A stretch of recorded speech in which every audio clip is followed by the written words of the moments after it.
The moment my son called me embarrassing in front of his friends, something inside me broke. Not loudly, not dramatically. It didn't shatter like glass or crack like thunder. It broke the way old wood breaks, slowly, quietly, deep in the grain where nobody can see it until the whole thing collapses. I was standing in the driveway holding a casserole dish. It was still warm. I'd made his favorite chicken and rice, the kind his grandmother used to make before she passed. The kind that takes 3 hours if you do it right. And I do it right, every single time. He was standing there with 4 of his college friends, all of them tall and young and loud, leaning against their cars like the world owed them something. And when I walked up, smiling, waving, holding that dish like a peace offering, he looked at me, looked at them and said, "Oh God, here she comes." And they laughed. He laughed too. I stood there in my driveway, holding food I'd made with my own 2 hands, and my son laughed at me like I was a joke someone had already told too many times. I didn't cry, I didn't yell. I just smiled, put the dish down on the porch railing and walked back inside. But something had changed. Something that would never fully change back. My name is Carol. I'm 58 years old, and I live in a pale yellow house in Raleigh, North Carolina, that I've owned for 23 years. I bought it myself, after the divorce. After David left and took most of the savings and all of the certainty I'd built my adult life around. I was 35 years old with a 6-year-old son, a part-time bookkeeping job, and a heart that felt like it had been put through a paper shredder. But I had Marcus. Marcus, who used to call me Mama Carol, when he was little because he'd heard someone call their mother that on TV and thought it sounded important. Marcus, who used to fall asleep on my shoulder during church and leave a little drool stain on my blouse that I never once minded. Marcus, who cried when our dog Biscuit died and let me hold him for a full hour, even at 12 years old when boys that age start pretending they don't need their mothers anymore. That boy was my whole world. I don't say that like it's a compliment to myself. I say it like it's a confession. Maybe I made him too much of my world. Maybe that's where some of this started, but I'm getting ahead of myself. After the divorce, I went back to school at night. Got my accounting certification while Marcus slept. I'd check on him before I left and again when I got home at 10 p.m., kissing his forehead while he breathed slow and even and peaceful, completely unaware that his mother was running on 4 hours of sleep and black coffee and sheer refusal to fail. I worked at a small accounting firm for 15 years, moved up slowly. Never flashy, never fast, but steady. By the time Marcus was in high school, I was the senior bookkeeper, making a decent salary, and the pale yellow house was almost paid off. We weren't rich, but we weren't struggling either. And Marcus never wanted for anything. Not because I spoiled him, I didn't, not really, but because I was always careful to make sure his needs were met. His shoes were always good ones. His school trips were always paid on time. When he wanted to do theater in middle school, I sat in those hard wooden seats for 6 Friday nights in a row clapping until my hands ached. When he wanted to quit theater for baseball, I bought the glove, the cleats, the batting glove. Didn't complain once.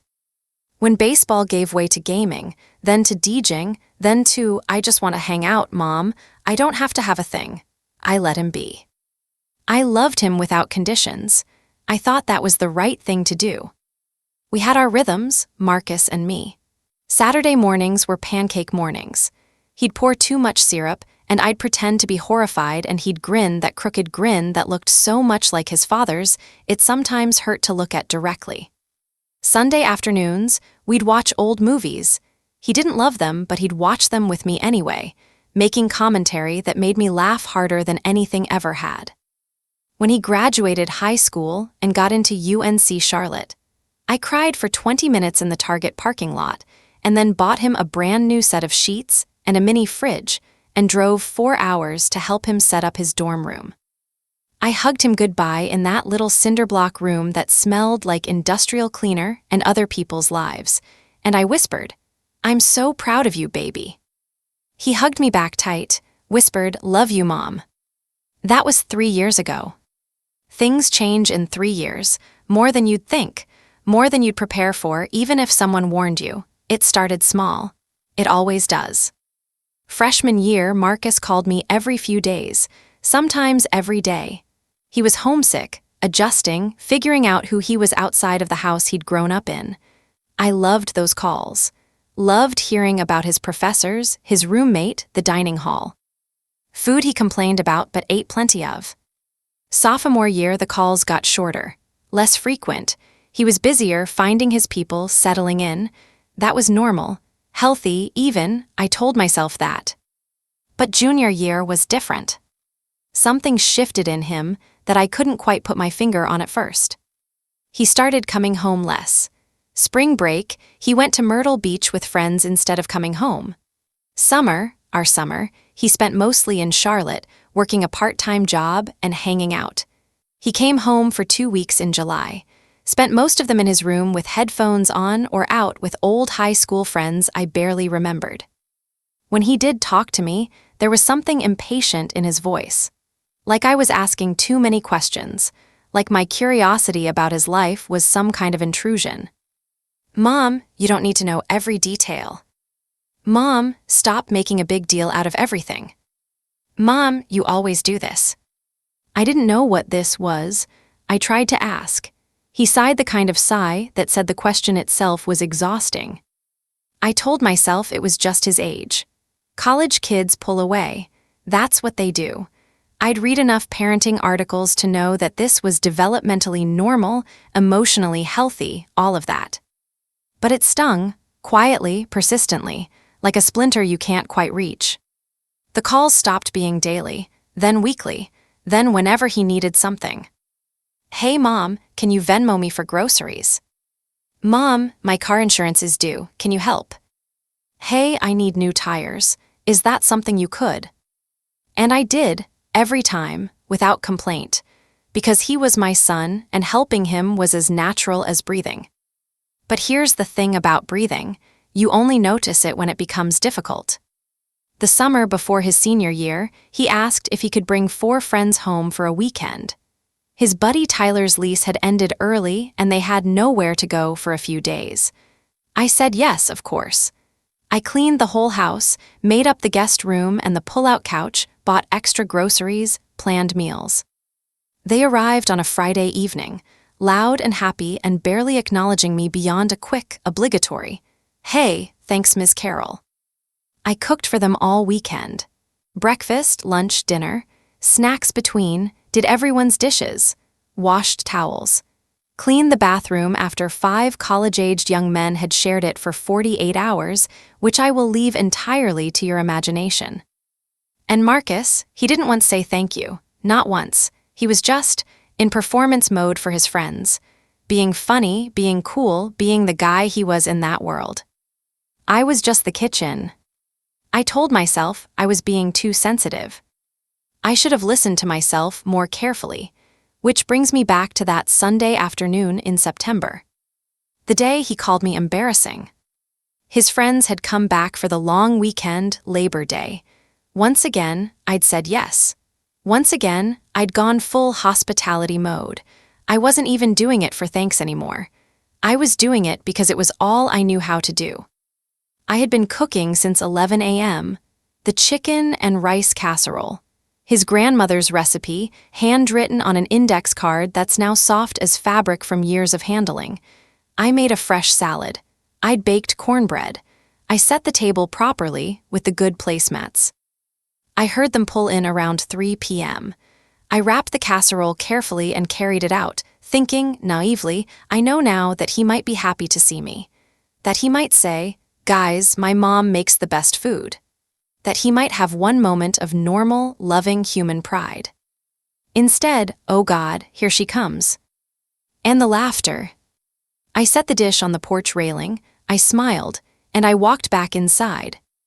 I sat down at my kitchen table, the same table we'd eaten 1,000 meals at together, where we'd done homework, played cards, had hard conversations. And I sat very still for a very long time. I heard them come inside eventually, heard them find the food, Heard Tyler say, "Dude, your mom made this. This is incredible." Heard Marcus say, "Yeah, she makes good food. That's kind of her thing." That's kind of her thing. Like I was a feature, an amenity, a meal delivery service with a maternal attachment. I lay in bed that night listening to them laugh in the living room until past midnight, and I made a decision. Not a rash one, not an angry one. A quiet one. The kind of decision that changes everything. The next morning, his friends left early. Marcus slept until noon, came downstairs in his wrinkled t-shirt, poured himself coffee, and sat at the kitchen table scrolling his phone. I made eggs, sat across from him, waited. He didn't say anything about the day before, didn't bring up what he'd said, didn't thank me for the food, didn't even acknowledge that I'd been up cooking for hours. I said quietly, "Did you have fun yesterday?" "Yeah, it was good," he said, eyes still on his phone. "Good," I said. And then, because I'd been turning this over all night, I said, "Marcus, can I ask you some?" "Ething." He looked up, slightly impatient. "What?" "Do you think I'm embarrassing?" Something moved across his face. Quick, something that might have been shame if you were watching closely enough. "I didn't," he started. "I heard you," I said, calm, no tears. I'd used them all up the night before. "I just want to understand where it comes from." He put his phone face down on the table. First time he'd done that all morning. "Mom, I wasn't, it was just a joke." "Who was the joke for?" I asked. He didn't answer. "Because from where I was standing," I said, "I was the joke." A silence. Then he said something that genuinely surprised me, not in a good way. "Mom, it's just you're always just there. You're always hovering. You're always making food and hovering, and it's a lot when I'm trying to be normal with my friends."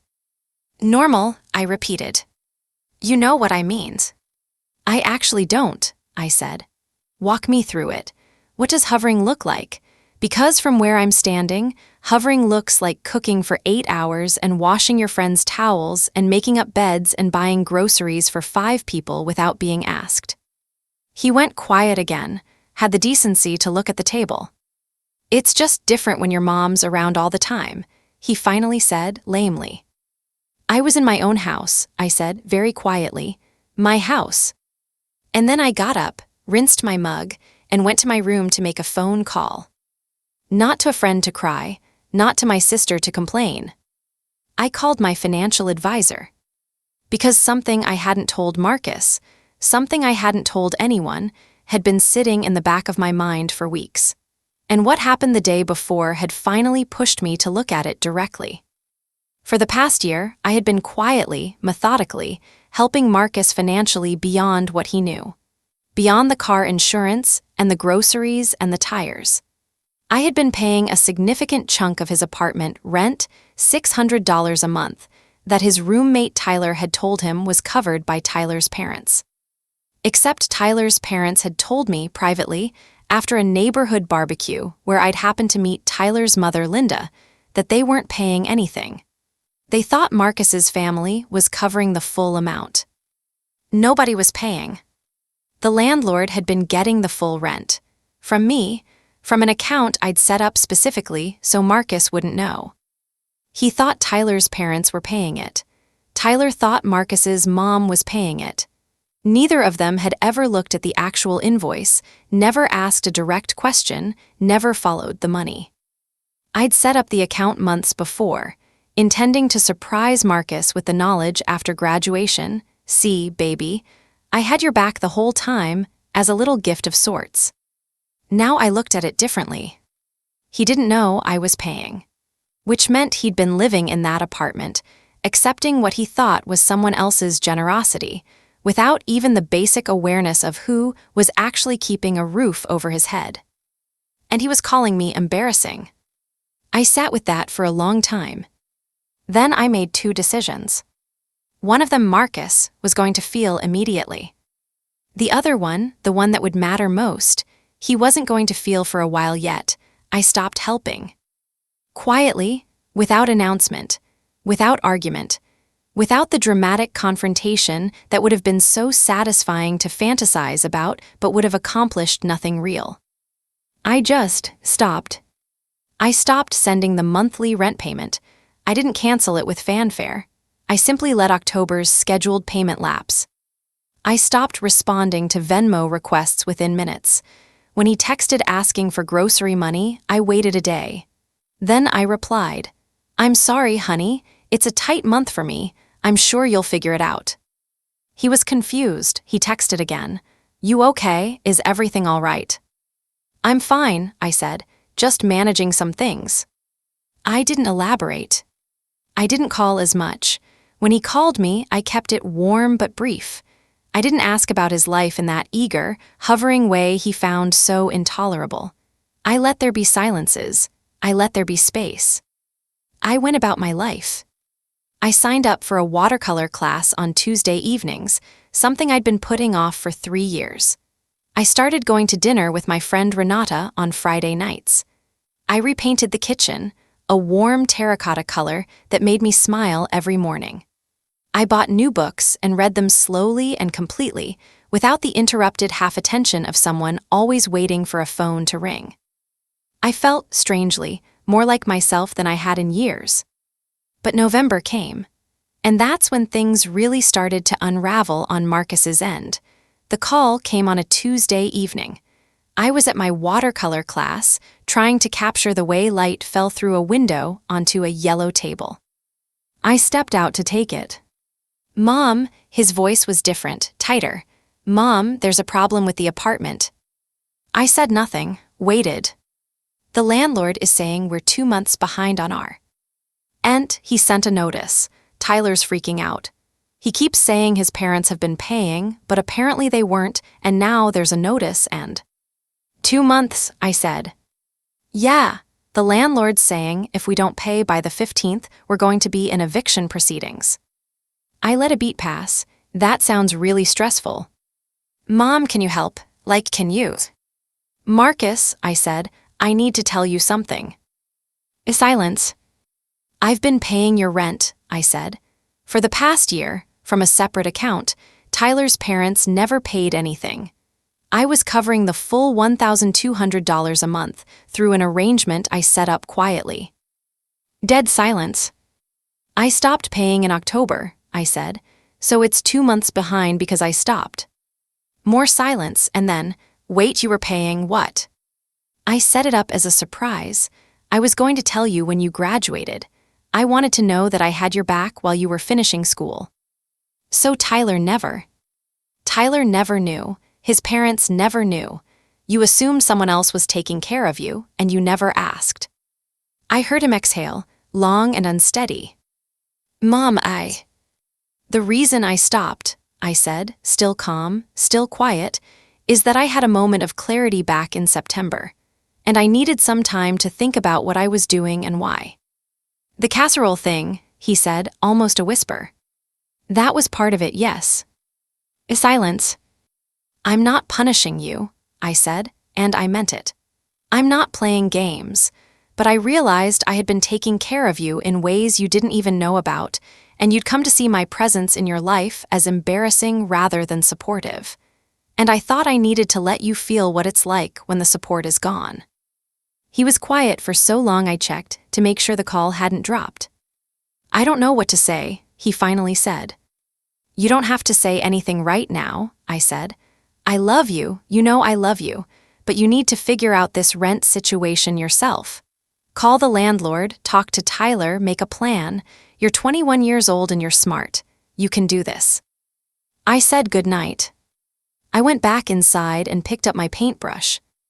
But that wasn't even the full picture yet. Because what happened next, what came out over the following 2 weeks, was something I genuinely hadn't anticipated. 3 days after that phone call, my sister Diane called me. Diane lives 40 minutes away and has always been close with Marcus in the easy, uncomplicated way that aunts get to be. She loves him, but hasn't been doing his laundry for 21 years. She has perspective I sometimes lack. She called, and the first thing she said was, "Carol, I need to tell you something that Marcus told me, and I need you to know I am not happy about it." My stomach tightened. "He's been telling his friends," she said slowly, "that the reason he has it rough financially is because you don't really help much." I went very still. "He told Tyler, apparently, that I'm quoting here, not that generous, and that he's basically doing everything on his own." I put my hand on the kitchen counter. "Tyler told his mother, who told me at the school board meeting last week when I mentioned your name. She thought you should know." I stood in my terracotta kitchen, in my paid-off house, and felt something cold move through me. He had been telling his friends I wasn't generous. While I was paying his rent. While I was filling his Venmo every time he asked. While I was cooking all weekend, and washing their towels and sleeping badly, and waking up early to make sure everyone had what they needed. He'd constructed an entire narrative, to his friends, to Tyler, to the social world he was building at college, in which he was essentially self-sufficient, in which I was some peripheral, slightly embarrassing, not very helpful background figure. Not because he believed it, but because it made him look better. I sat down at my kitchen table. I thought about his father, David, who had done something similar, who had rewritten the story of our marriage so that he was the one who'd been let down, the one who'd been held back, the one who'd done it all on his own, who had walked away from our life together and built a new one on the foundation of a story in which I was the problem. And here was my son, who I had loved every single day of his 21 years on this earth, doing the same thing. Not maliciously, maybe, not with full awareness of the damage, but doing it. I cried that night, not the quiet, contained kind. The ugly, heaving kind that you only let happen when you're truly alone and there's no one to be strong for. I cried for the little boy with syrup on his chin. I cried for every school play I'd attended and every check I'd written and every late night I'd kept myself awake worrying about whether he was warm enough, happy enough, safe enough. And then I dried my face, and I thought very clearly about what I wanted the end of this story to look like. I didn't want revenge. Let me be very clear about that. What I wanted was for my son to understand. Truly understand, not intellectually, not as some abstract acknowledgement, but feel the weight of what he'd been given, and what it cost. So I did something deliberate. I sat down and wrote a letter. 12 pages handwritten on the good stationery I kept in the top drawer. I wrote everything.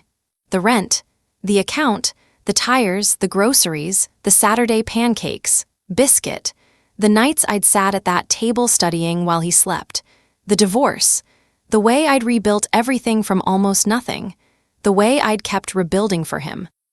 I didn't write it in anger. I wrote it as if I were writing to someone I loved deeply who had gotten genuinely lost and needed a map back. I sealed it. I didn't send it, not yet. The second thing I did, I called a family therapist. Not for him, for me, initially. I'd been carrying weight I didn't fully know the shape of, and I needed someone outside the situation to help me see it clearly. Dr. Wendy was in her early 60s, warm and sharp in equal measure, with an office that smelled like cedar and old books. I sat across from her and told her everything. The casserole, the laughter, the rent, the narrative he'd built with his friends. She listened without interrupting. Then she said, "What do you want from your son?" Not what did I want to say to him, what did I want from him? I sat with that. "I want him to see me," I finally said. "Not as a resource, not as a service, as a person who chose to love him and worked very hard to do it well." She nodded. "And do you think he's capable of that?" "Yes," I said. "I do. I think somewhere in there is the boy who watched old movies with me on Sunday afternoons. I think he's just gotten lost." "Then your job," she said, "isn't punishment. It's invitation. Invite him back to seeing you clearly." I thought about that all the way home.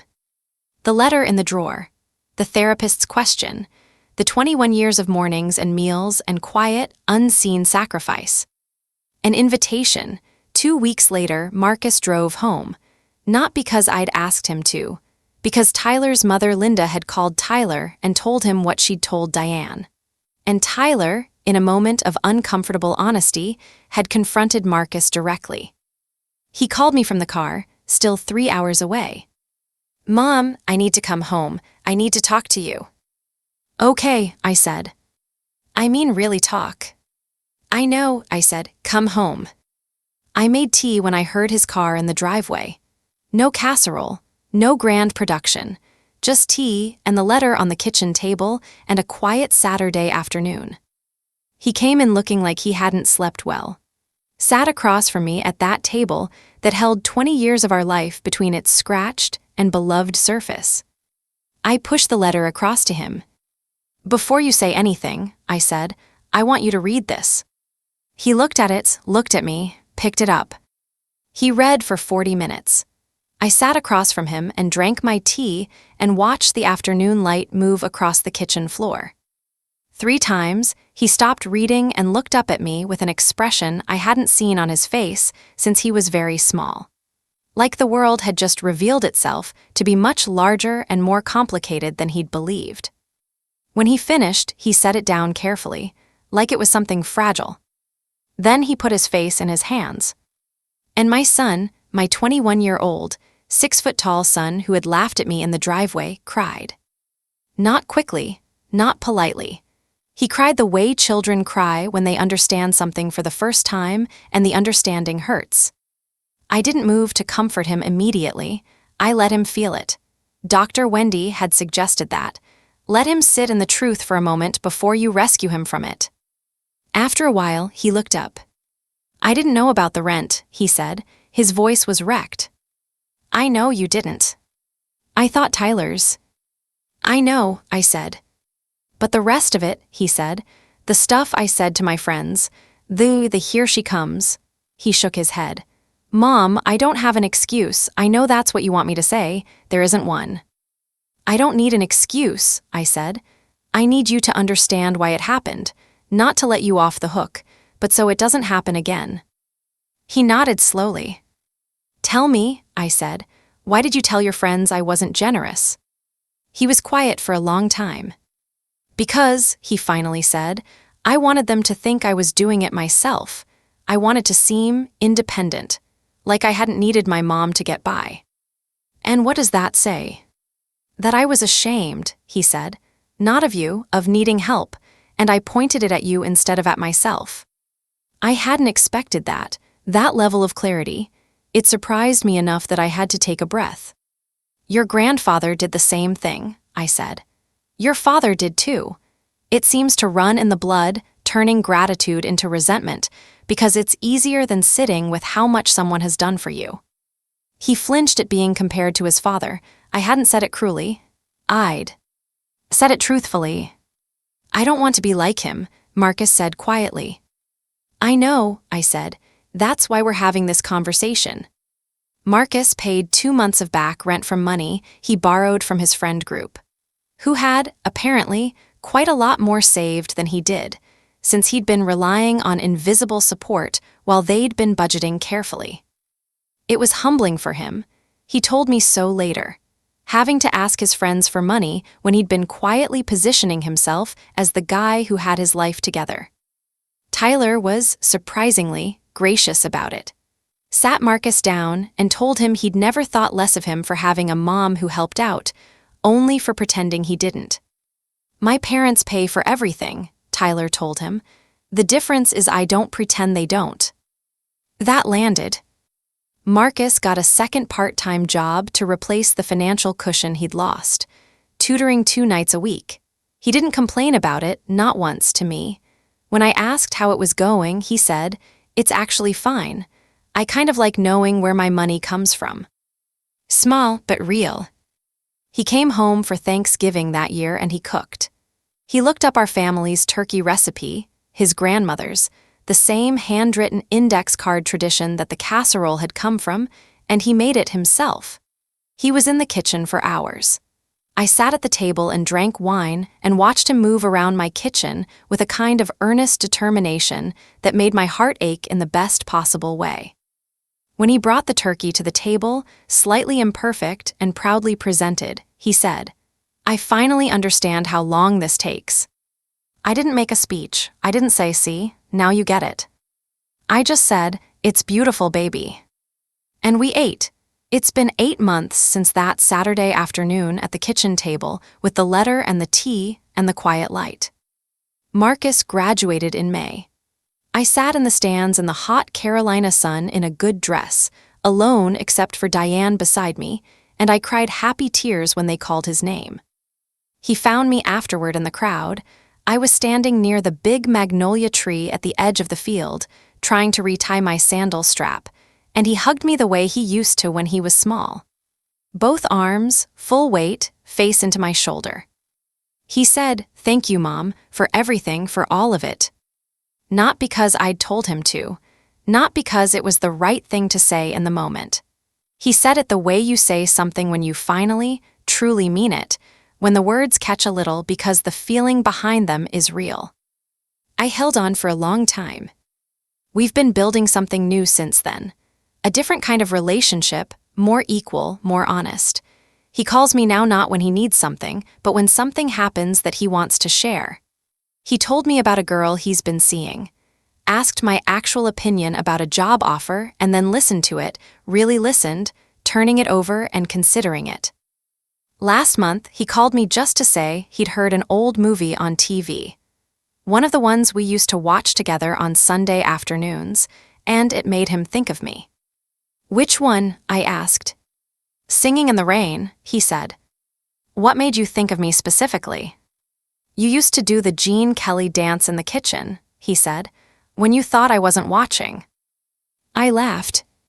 "I was always watching," he said. "I just didn't know how to tell you that mattered."